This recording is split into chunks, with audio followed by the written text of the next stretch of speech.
My name is Marcus. I once faked my own death to escape from a cult. As a teenager, I had some interest in religious questions, but it was pretty superficial. Later, thanks to a classmate of mine, I heard about Jehovah's Witnesses. I was 15 years old. My friend and I initially made fun of this classmate, laughed at her, joked around. What interested me was that she went to some kind of meetings, and I got curious about attending such a religious gathering just to mess with the believers. What impressed me was how I was received there. I was immediately surrounded with attention, love, and care. I wanted to come back. And so, I got drawn in quickly. In Shreveport, there were 2 kingdom halls like that.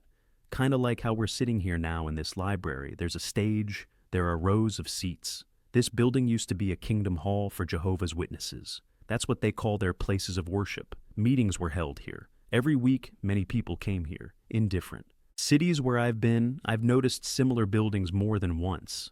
And just by knowing what kingdom halls look like, I could identify that's exactly what they were, because the designs are standardized, and basically by how the building and the surrounding area look, you can tell it's a kingdom hall. For Jehovah's Witnesses, a very important role is given to preaching, going door to door in neighborhoods. Jehovah's Witnesses knock on people's doors, talk with them about God, distribute literature, arrange follow-up visits to start Bible studies with these people, and ultimately bring them into the cult. There's a level of career advancement called General Pioneer Service. Pioneers are those who preach more than others. As a General Pioneer, I preach 75 hours a month. Along with other publishers, that's what preachers are called among Jehovah's Witnesses, I expanded the territory and preached not only to English speakers, but also to foreign language populations. For example, there was a group where people studied sign language to preach to the deaf. There was a group I was part of where we studied Spanish to preach to the Spanish-speaking population. When I finished high school, I was planning to work as a janitor. Among Jehovah's Witnesses, this kind of work is encouraged, work that takes up as little time as possible, so more time remains for the affairs of the cult.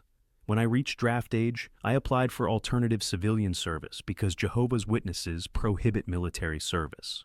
For 3.5 years, I worked at a veterans facility as an orderly. And just as I had preached 75 hours a month before alternative service, I continued to do so throughout those 3.5 years. In Shreveport, there are many Jehovah's Witnesses because they started their preaching activity here back in the late 1980s. From what I understand, witnesses who had been exiled to other regions eventually made their way here and established the first congregations. The main growth in America came in the early 1990s when all of this became more visible. For people, it was something new and interesting, free, colorful literature. Instead of traditional structures that gave people life goals, cults appeared offering different goals for life, and people latched onto that. I had no plans to get married because marriage is not encouraged among Jehovah's Witnesses. What's encouraged is devoting as much time as possible to the interests of the cult, and marriage interferes with that. But marriage isn't forbidden. The idea is, if you can avoid getting married, don't get married. If you got married, do everything to avoid having children. And if, by chance, one child is born, try not to have a second. At a certain point, I fell in love and got married. My wife was also from the cult. She had been there since childhood. You could say she grew up in the cult. And for her, all of this was very important. Well, to be honest, at that moment, I wouldn't have chosen anyone else. Doubts in one form or another were always there. But among Jehovah's Witnesses, especially for active witnesses like I was, the pace of life is such that there's simply no time to think about anything. Critical thinking is forbidden. I worked as a stairwell cleaner. I lived so modestly that I had neither a computer nor internet access. But for our wedding, my wife's relatives gave us a laptop. And when we got internet at home, I started searching for what was bothering me. I began stumbling upon so-called apostate websites, what former Jehovah's Witnesses write on the internet. People who, like me, were once there, actively preaching, but then became disillusioned for various reasons and left. Every Jehovah's Witness has one core idea planted in their head, that the Jehovah's Witness organization is God's organization, and everything it says comes from God. In reality, it's very hard to get rid of this belief. It's essentially the collapse of all faith, the foundation of what a person was convinced of, to be disabused of the idea that this is God's organization. And gradually, not immediately, I came to the conclusion that I probably wasn't on the same path as them. I needed to try to live for myself somehow, not for the interests of the cult. With some caution, I touched on these topics one way or another with some acquaintances, friends, and with my wife. But it became clear that they were terrified of all apostate ideas.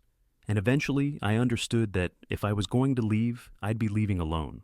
One morning, I woke up and realized it was time to act.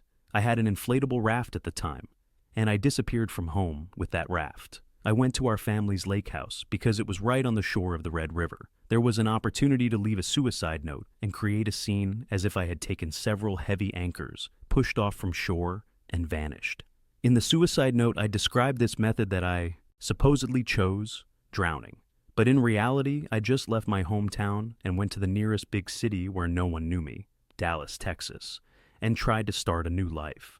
I arrived in Dallas early in the morning. Right away, I found a free classified newspaper with lots of listings for housing and jobs. The work was at a tire factory. We had to move tires that had just come out of the molds on special carts, still hot, onto pallets. The more pallets you stacked, the more money you made. I think it was $12 per pallet. My boss was Hispanic, and I remember how, right during the phone call, I started speaking with him in Spanish. That also won him over. Somehow we found common ground. I tried not to show my ID anywhere and not use my bank card so that no information would surface about where I was or that I was even alive. I went by a different name. For those 10 months, I was called Sean. I stopped shaving and cutting my hair. I grew a beard and long hair. I was trying to change my appearance a bit so I wouldn't look like the Marcus Sullivan who had been in the cult. After spending 3 winter months in Dallas in early March, I decided to try hitchhiking. But thanks to traveling, I think I started to come back to myself, to try new things I couldn't try before. Cult members have a one-sided mindset. But a traveler, whether you like it or not, has to interact with different people and show them respect. And the most interesting thing is that the people who gave me rides or hosted me provided a place to sleep and fed me. They did this regardless of whether I shared any of their beliefs. They didn't care at all. But Jehovah's Witnesses are very proud of having what they call true Christian love within the community. They help their fellow believers. But if a person deviates even slightly from the course set by the organization, they won't treat him the same way anymore. He becomes an outsider. Only 10 months after my disappearance, I was in Montana by then, hitchhiking to Alaska. At a police checkpoint while checking documents, officers decided to run my information through the system, and it came up that I was listed as missing. But it was a missing persons case without any criminal charges or aggravating circumstances. So they just removed me from the missing persons list, and that was it. After that, I felt some relief. I started going by Marcus again. I stopped being Sean. After some time, I got back in touch with my family. At first, there was shock that I had supposedly died. Then there were several months of not knowing anything, whether I was alive, where I was, all that. Contradictory information came in from various acquaintances and strangers, that I had supposedly been seen somewhere in Louisiana driving a shuttle bus, that I was working as a driver and going by the name Michael. Even some psychics or fortune tellers were saying I was being held captive somewhere, that someone was holding me against my will. Just absolute nonsense. 2 years later, I came home and met with my family. Throughout those 2 years, I was still officially listed as a Jehovah's Witness. There's a certain bureaucracy in the congregation, documentation. And for me to stop being a Jehovah's Witness, the elders had to meet with me and expel me from the community. But this usually happens in a format where it's just me alone, and there are 2 or 3 of them. I explained to them that this would be unpleasant for me, that I'd feel some psychological pressure. I said, look, I'll come, but not alone. I'll bring a friend, a journalist. Naturally, they refuse such a meeting, and so they make an announcement at the meeting that Marcus Sullivan is no longer one of Jehovah's Witnesses. Upon hearing this announcement, people know that they can't greet Sullivan or communicate with him, that he's done.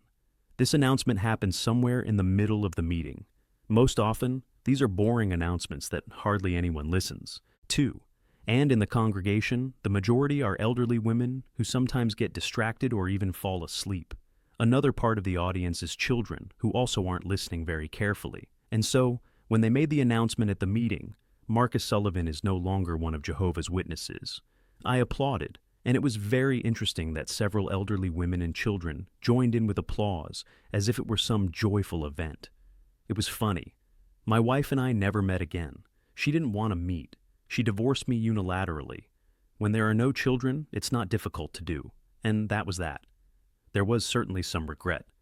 We had loved each other after all, but I understood that we had chosen different paths in life. There was a time when our paths aligned, and now they had diverged. What can you do? Now I work in the tourism industry. I lead tourists all across America. I have routes in different regions: Alaska, Montana, Utah, the Southwest, the Pacific, Northwest, and other areas. I really enjoy it because I get to share with others the interesting things I've seen and discovered myself. I get to show people all of this, meet unusual people I've come to know. Yeah, I don't regret leaving the cult, and leaving in exactly that way. I think at that moment, it was the right choice for me, and I'm glad that everything has worked out pretty successfully. Life is rich and interesting. If you find yourself in a cult and want to leave, you need an inflatable raft and oars. But seriously, if you find yourself in a cult and you're uncomfortable there, you want to leave, get up and leave. It might not be psychologically easy, but it's never too late to start a new life.